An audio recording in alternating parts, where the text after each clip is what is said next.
Bonsoir à toutes et à tous. Bienvenue à Oron, au cœur de ma circonscription, pour vous souhaiter une bonne année. J'ai souhaité réaliser cette cérémonie des vœux à distance en raison de la crise sanitaire, mais je souhaite avant tout remercier Monsieur le maire qui nous a reçus dans sa commune pour que nous puissions ensemble vivre cette cérémonie de vœux. Cher André Berthereau, merci beaucoup pour ton accueil. Je te laisse nous dire un petit mot. Merci beaucoup.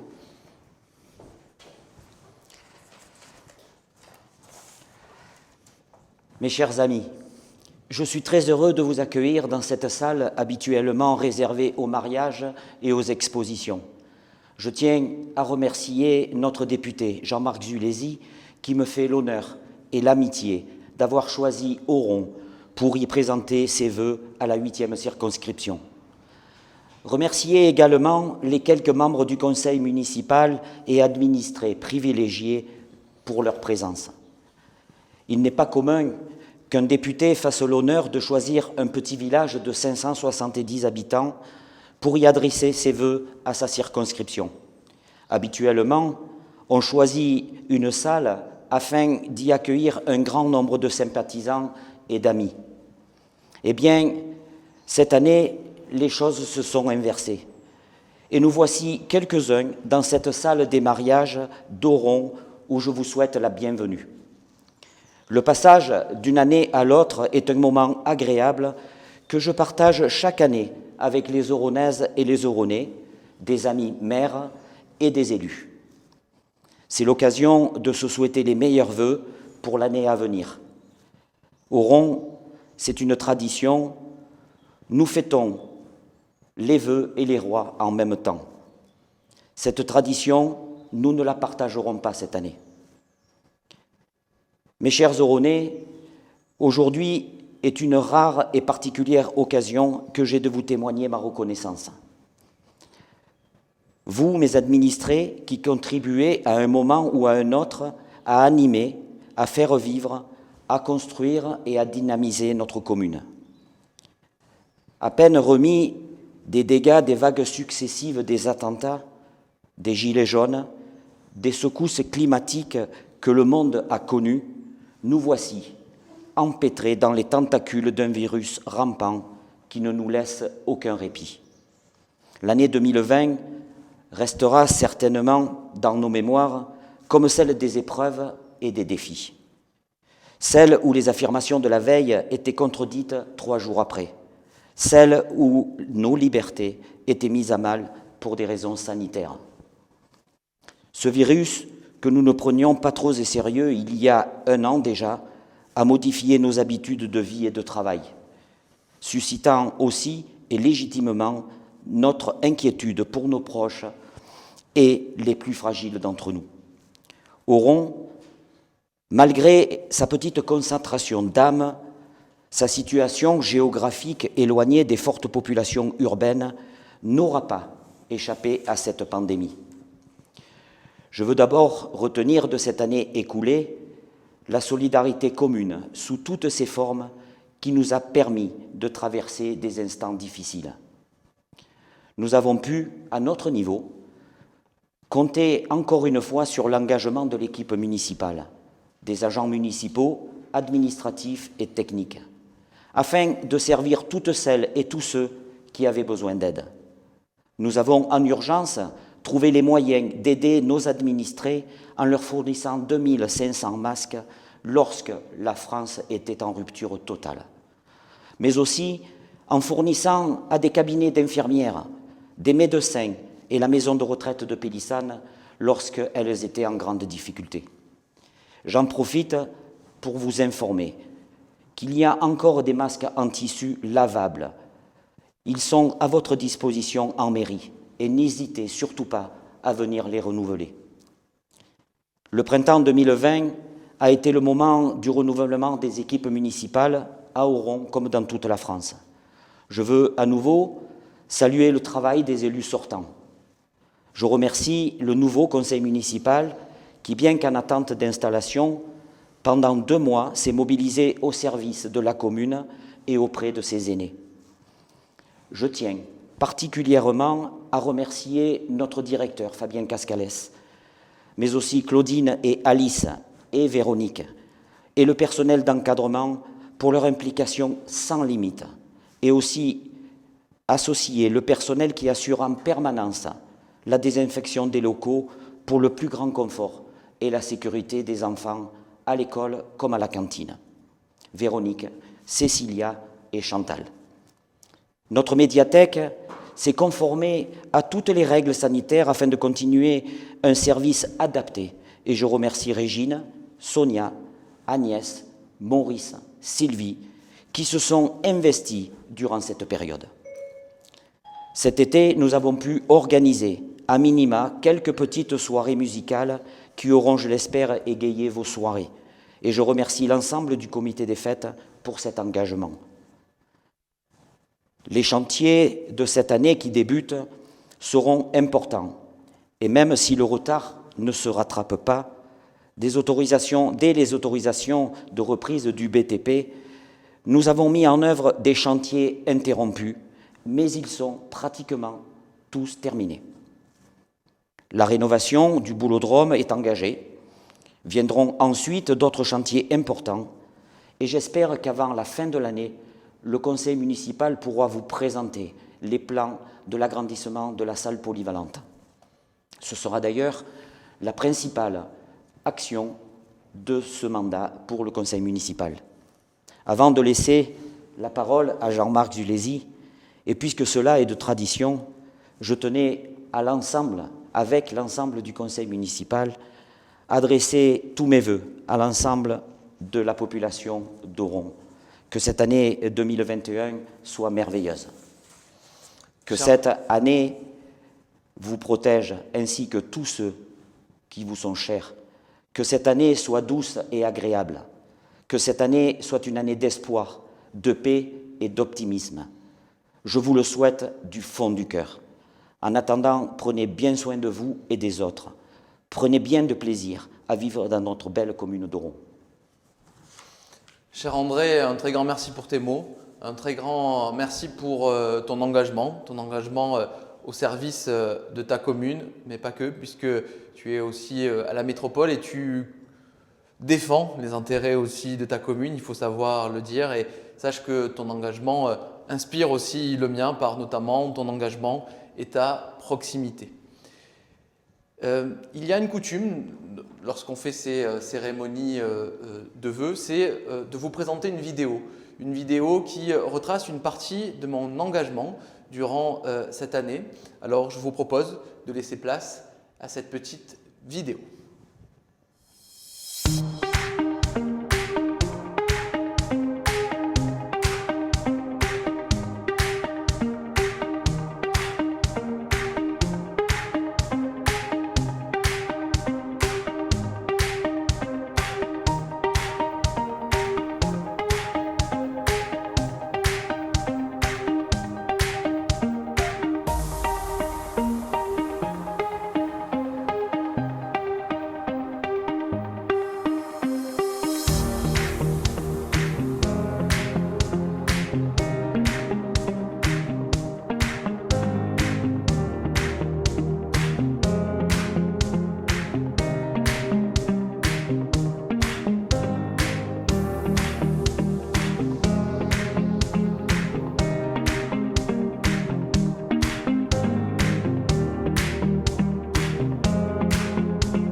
En 2015, Franck Favereau, président des Foulées Pélissanaises, organisa la traditionnelle course à pied à Pélissane, commune que vous connaissez bien, monsieur le rapporteur. Et lors de cette course à pied, un participant se blessa. Ce participant a tout simplement attaqué l'organisateur de la course à pied et il a gagné. Cette situation est ubuesque. Elle est ubuesque parce que ces courses à pied, ça fait la richesse de nos communes. Et donc, à travers l'amendement que je propose, je demande explicitement que toute responsabilité des organisateurs de course à pied dans de tels cas ne soient pas engagés. Je vous remercie.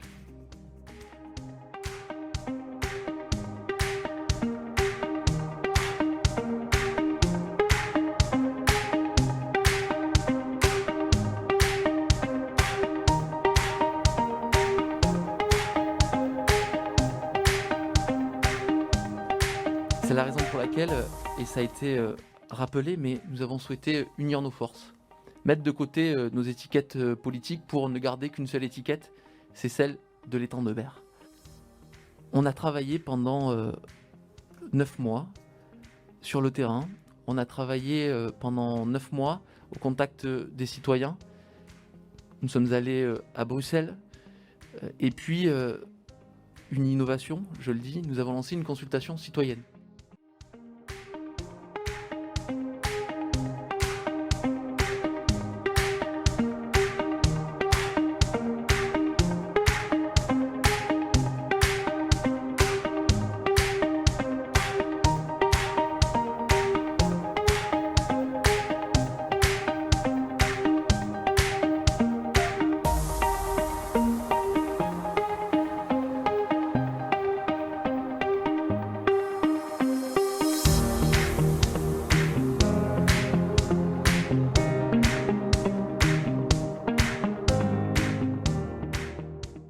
Nous l'avons dit, adopter un animal de compagnie n'a rien d'anodin. Ce doit être un acte réfléchi et responsable.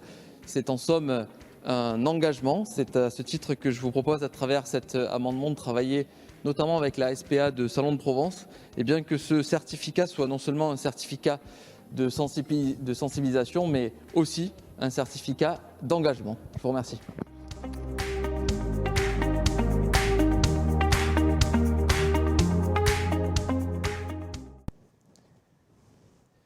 Une belle année 2021, c'est ce que nous pouvons tous se souhaiter. C'est ce que nous espérons tous. En ce début d'année, former des vœux dépasse le simple rituel. Comme chacun d'entre vous, je formule le vœu que 2021 soit l'année de la victoire sur ce virus qui bouleverse notre quotidien depuis presque un an. Je veux voir en 2021 une année d'espoir et d'optimisme. Je crois en cette volonté collective de tout faire pour limiter la crise sanitaire, se protéger et protéger les autres. Aujourd'hui, grâce à la réactivité et au professionnalisme du monde scientifique, le vaccin est là. Nous aimerions tous que le rythme de vaccination soit plus élevé. Toutefois, la demande est mondiale et les capacités de production sont limitées. Le rythme continue de s'accélérer et nous donne espoir pour que, d'ici le mois d'août, tous ceux qui le souhaitent soient vaccinés. Vous l'avez compris, ma volonté est de placer sans naïveté et angélisme cette année sous le signe de l'espoir et continuer à servir notre nation et notre circonscription. En somme, vous servir. Engagement et proximité restent les valeurs cardinales qui animent mon mandat, ici, dans les 14 communes de notre circonscription, mais aussi au niveau national. C'est dans cet esprit que je débute cette nouvelle année riche en opportunités. Dans notre circonscription, ma volonté est d'étudier toutes les possibilités offertes par le plan de relance. L'objectif est de venir financer des projets longtemps attendus. Je pense notamment au développement du fret ferroviaire avec la rénovation de la gare de triage de Miramas, couplée au développement des quais de Clé Sud. C'est un travail que nous menons de front, notamment avec Yves Vidal, maire de Grance, et Frédéric Vigouroux, maire de Miramas. Mon engagement pour la réhabilitation de l'étang de Berre reste intact.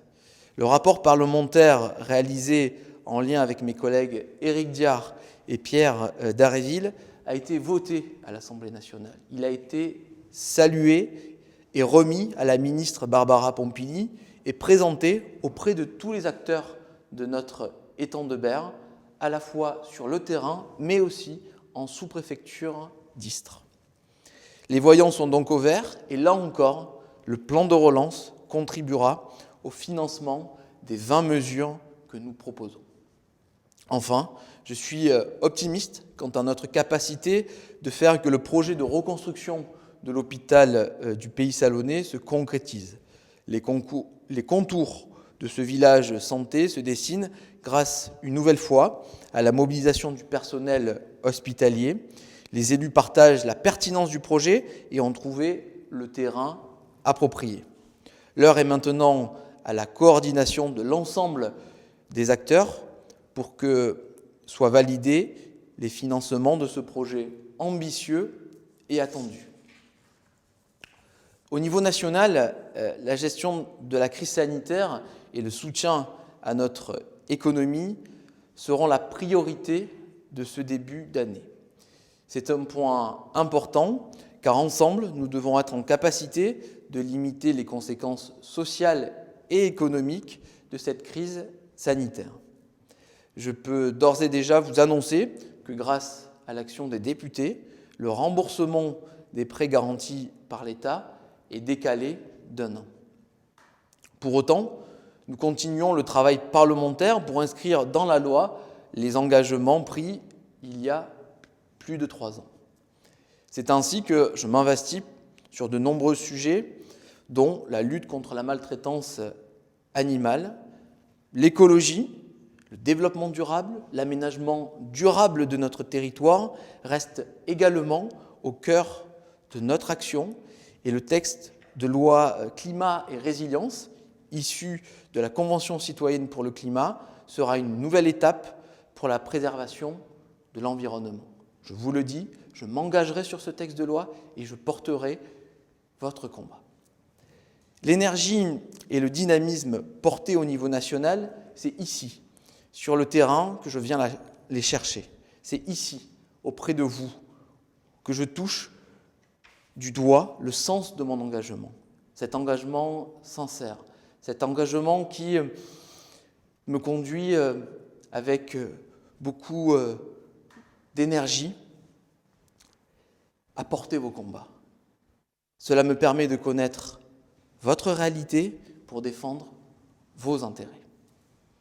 C'est la raison pour laquelle je continuerai plus que jamais à être sur le terrain, à parcourir les entreprises de notre circonscription, à travailler la loi avec vous, à travers notamment ces ateliers législatifs, à expliquer le rôle des députés à nos jeunes. Je continuerai à soutenir nos associations, à mettre à l'honneur l'engagement et la passion des élus, des bénévoles, de tous ceux qui ne comptent pas leurs heures pour œuvrer en faveur de l'intérêt général. Je poursuivrai les immersions auprès des pompiers et des forces de l'ordre pour m'imprégner de leur quotidien. Je resterai également à l'écoute de nos soignants qui donnent tant d'énergie au quotidien et encore plus en cette période difficile. À l'écoute de nos commerçants, de nos restaurateurs, des acteurs du secteur culturel mais aussi sportif qui, je le sais, sont durement impactés par les fermetures administratives. À l'écoute également de nos enseignants, comme de l'ensemble du personnel éducatif qui ont su s'adapter et s'engager quotidiennement pour l'épanouissement de nos enfants. Je ne peux pas, à cet instant, citer tous les acteurs qui font la richesse de notre nation. Mais sincèrement, disons-le, nous pouvons être fiers de notre société. C'est dans cet état d'esprit et porté par cette fierté que je souhaite, lors de cette cérémonie, mettre en avant l'engagement de citoyens qui ont décidé de proposer des initiatives, de donner du temps, tout simplement pour l'intérêt général. Je vais, dans les minutes qui suivent, remettre la médaille de l'Assemblée nationale à un certain nombre d'acteurs. Et la première personne à qui je vais remettre cette médaille de l'Assemblée nationale. Il s'agit de Carole Merata, de la Maison de la Chamade. J'appelle donc Carole Merata ainsi que Dédé Berthereau à venir nous rejoindre. Chère Carole Merata, un très grand merci d'avoir accepté cette invitation et je suis très heureux, bien entendu, de vous remettre la médaille de l'Assemblée nationale. Mais avant cela, je souhaiterais que vous puissiez nous expliquer un petit peu tout votre engagement au service de nos jeunes. Alors d'abord, merci à vous de nous inviter, de mettre en lumière notre secteur qui est celui de la protection de l'enfance. La Chamade, c'est une maison d'enfants qui accueille actuellement 8 enfants en internat, 4 en appartement semi-autonome. L'association n'est pas là aujourd'hui, mais c'est grâce à l'association La Chamade que nous existons. Nous sommes financés par le département des Bouches-du-Rhône. Et alors, je vous remercie d'autant plus que notre secteur est parfois mis à mal et que La Chamade, c'est un établissement qui fonctionne et qui fonctionne bien. Qui fonctionne bien grâce à l'environnement. Et sans doute qu'il est important, quand vous parlez d'engagement, de dire que La Chamade, on a le privilège d'être à Oron, d'être soutenu par la mairie, les enseignants de la commune. La Chamade, ça fonctionne parce qu'il y a des hommes et des femmes, des professionnels, que je tiens particulièrement à remercier aujourd'hui, qui sont engagés au-delà de leurs fonctions. Alors oui, ils sont salariés, mais travailler dans un petit établissement comme le nôtre, ça demande beaucoup de temps, beaucoup d'engagement personnel, et il y a un fort investissement de nos équipes dont nous sommes très fiers et que je tiens particulièrement à remercier aujourd'hui. La Chamade, ça fonctionne parce que on a des partenaires, le Lions Club, le Kiwani, vous-même, Monsieur Berthereau, qui nous ont beaucoup soutenus dans cette période et qui nous soutiennent tout le temps, même hors cette période de crise sanitaire, qui nous a d'ailleurs très peu impacté finalement sur la maison.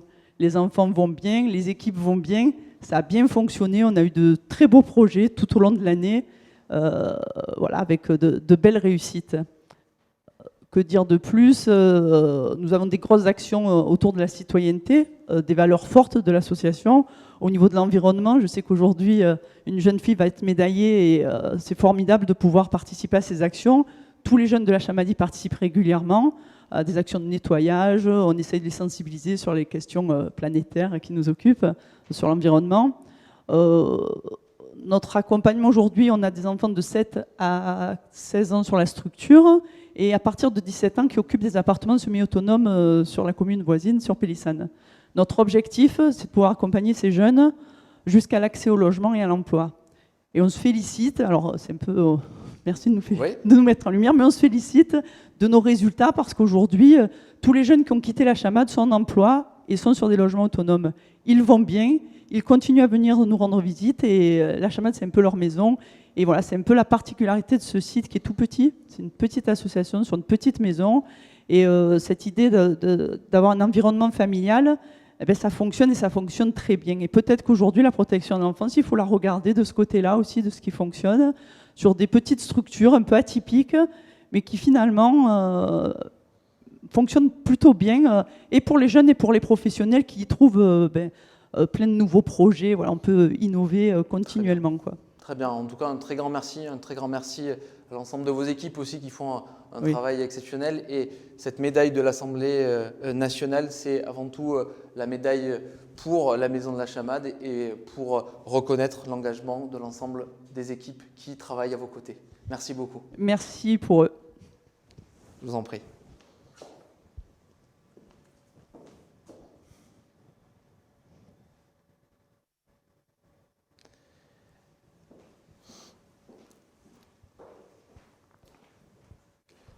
Cette crise sanitaire, elle impacte, vous l'avez compris, l'ensemble du monde associatif.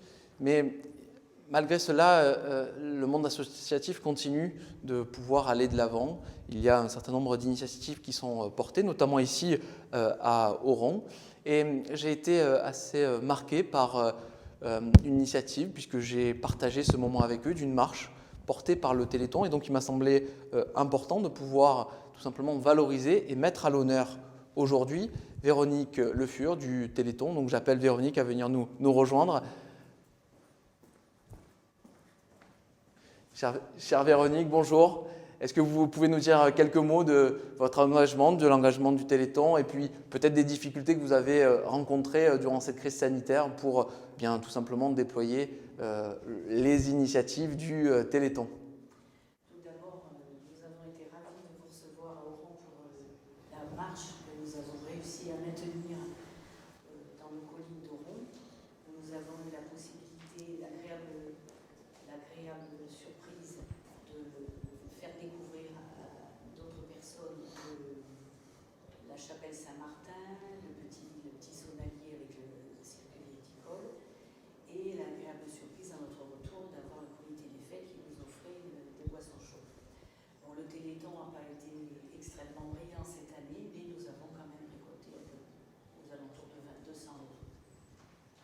Très bien.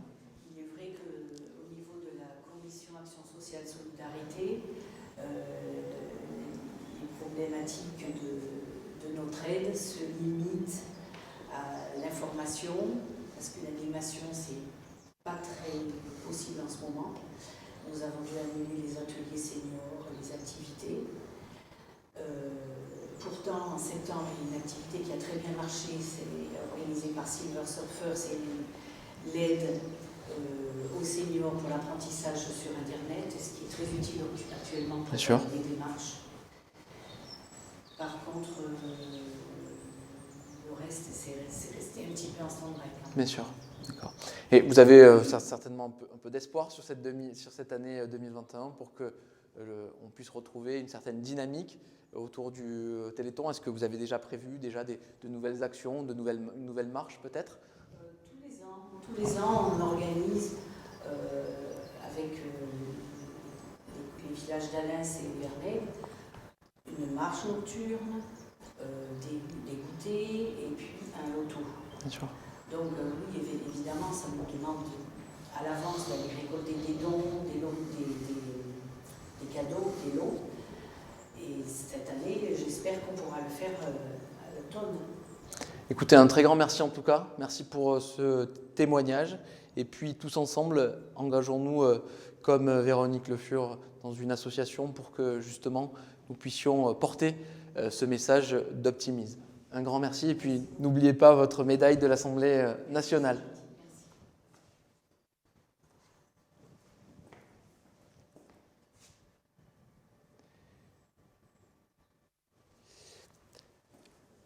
La troisième personne est une personne que j'ai découverte lors d'une initiative. Une initiative qui était tout simplement de pouvoir ramasser des déchets sur sa commune, sur la commune de Pélissane.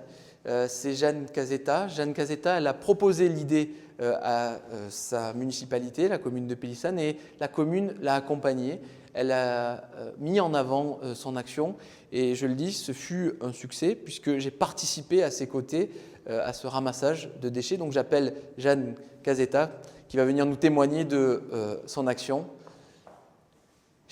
Bonjour chère Jeanne, je te remercie parce que tu es thésarde, donc tu prépares une thèse, cher futur docteur. Oui, merci beaucoup d'être là. Et tu étais à Montpellier jusqu'il y a peu et tu es venu exprès dans ton village, à Oron, pour justement témoigner de ton action. Est-ce que tu peux nous en dire un peu plus? Oui, tout à fait. Alors bonjour à tous. Je m'appelle Jeanne, j'ai 22 ans et j'habite à Pélissane depuis plus de 15 ans maintenant déjà. J'ai été diplômée d'une école d'ingénieur en chimie et actuellement, et comme vous l'avez dit, je réalise une thèse à Montpellier dans la chimie pour l'environnement encore. Et j'ai toujours été intéressée forcément par l'environnement et les enjeux. Et depuis toute petite, je me suis investie moi-même à ma petite échelle, on va dire. Et le 19 septembre dernier, du coup, j'ai organisé avec la commune de Pélissane le World Cleanup Day. Donc c'est la journée mondiale de ramassage des déchets. Et en fait, j'avais simplement envie de faire participer les gens, parce que moi, j'avais eu l'occasion d'y participer à Toulouse, puisque c'était une grande ville, ça avait déjà été organisé. Et j'avais envie de mettre la main à la pâte et d'organiser peut-être un peu moi-même, et aussi de faire participer les gens, de leur faire comprendre ce que moi j'ai compris, on va dire, sur l'environnement, et de les intéresser peut-être autant que moi. Donc voilà, le 19 septembre dernier, il y avait pas mal de monde qui s'est mobilisé, et on a ramassé les déchets dans tout Pélissane. Est-ce que tu as conscience à quel point tu es un exemple aussi pour notre jeunesse et tu illustres bien cette jeunesse qui s'engage, pour faire bouger les choses et pour porter cette cause de lutte contre le réchauffement climatique? Est-ce que c'est quelque chose que tu partages autour de toi notamment? Alors un exemple peut-être pas, mais c'est vrai que je pense que c'est les jeunes qui vont faire bouger les choses. Moi je commence ma carrière entre guillemets maintenant, donc c'est moi plus tard qui vais pouvoir faire bouger. Et on sait qu'il faut faire bouger les choses. Donc oui, dans ma famille, disons que je m'investis pas mal, avec mes voisins, avec mes proches, mes amis, je suis un peu investie. Et c'est vrai que si je pouvais m'investir encore plus, ça me ferait vraiment plaisir. Puis je veux en faire mon métier forcément. Donc, Très bien, donc un engagement personnel, un engagement professionnel aussi à venir. Un très grand merci. Et Merci donc à je vous. te remets la médaille de l'Assemblée nationale. Bravo à toi. Merci beaucoup.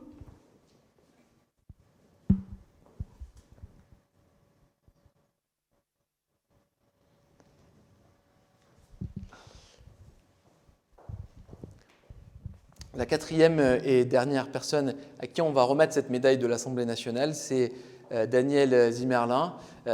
Daniel a fait un travail exceptionnel aux côtés notamment d'André Berthereau, le maire de la commune, pour la protection de notre environnement, certes, mais surtout de nos collines. J'appelle donc Daniel Zimmerlin qui va nous témoigner de son engagement sur le sujet.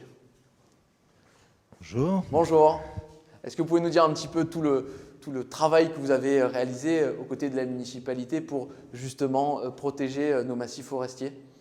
Écoutez, c'est aussi à André Berthereau qu'il faut demander, puisque un jour il me sollicite pour reprendre la direction ou la responsabilité du comité feu d'Oron.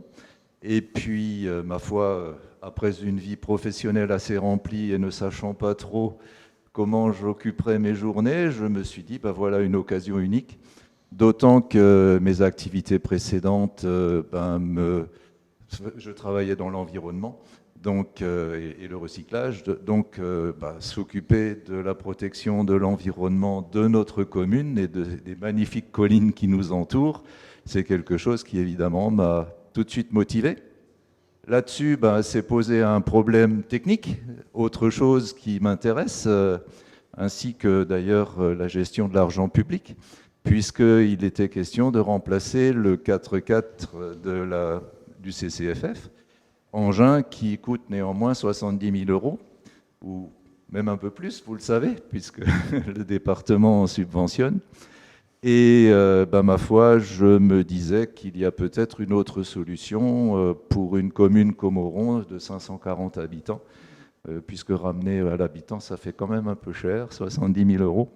Donc ceci m'a permis aussi de combiner d'autres intérêts que j'ai, c'est celui de la moto, de la mobilité électrique, et puis de proposer à André Berthereau d'acquérir des motos électriques pour le comité feu. Très bien, donc c'est presque une première en France d'avoir une protection avec des motos électriques, des motos qui sont en capacité justement de limiter l'impact sur l'environnement. Oui, alors c'est une première en France, oui, je pense, pour les comités feu, puisque ça ne s'est pas fait entièrement sans mal par rapport à des collègues d'autres comités feu, puisque les réticences existent, hein. Évidemment, pour conduire des motos, il y a quelques prérequis, ne serait-ce que la capacité physique, le permis. L'intérêt pour la moto, c'est pas toujours évident. Mais il se trouve qu'à Oron, on a un petit noyau de gens motivés, intéressés, et qui découvrent, quand ils ont l'occasion de faire des patrouilles en moto, qui découvrent l'intérêt extraordinaire de cet engin pour ce type d'activité, puisque c'est extrêmement bien reçu par le public, puisque des motos électriques, quand on rencontre des gens dans la colline, ça fait quand même beaucoup moins de bruit, ça ne pollue pas. C'est très utile parce qu'on peut surprendre les gens quelquefois à plus d'un titre, et la discussion s'enchaîne immédiatement sur le matériel, sur évidemment l'autonomie qui est parfaite, je dois dire, qui colle parfaitement bien avec nos patrouilles. Et le message, du coup, est facilement transmis. On peut parler de l'intérêt d'être attentif à tout ce qui est réglementation quand on se promène dans la colline. Très bien, donc au-delà des motos électriques, il y a aussi une sensibilisation et cette capacité à pouvoir justement être au plus près du terrain, tout en limitant forcément l'impact sur la colline. Absolument, donc on arrive à combiner plein d'objectifs, s'occuper utilement pour la collectivité en tant que retraité, puisque je pense que quand on est physiquement apte, il y a bien des choses que pourraient faire des gens plutôt que de regarder la télévision. Faire des patrouilles pour le comité feu, c'est une de ces choses-là. L'intérêt pour la moto, comme dit, et des balades extraordinaires dans notre environnement. Eh bien écoutez, un très grand merci. Je vous propose de récupérer votre médaille de l'Assemblée nationale et une nouvelle fois un grand bravo pour votre engagement au service de l'intérêt général. Merci.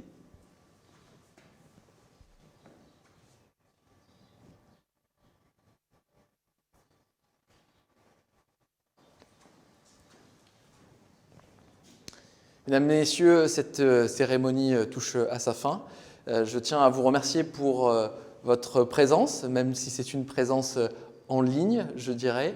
Je vais vous témoigner une nouvelle fois de toute ma sympathie, de ma volonté toujours d'œuvrer pour l'intérêt général, d'œuvrer tout simplement pour vous.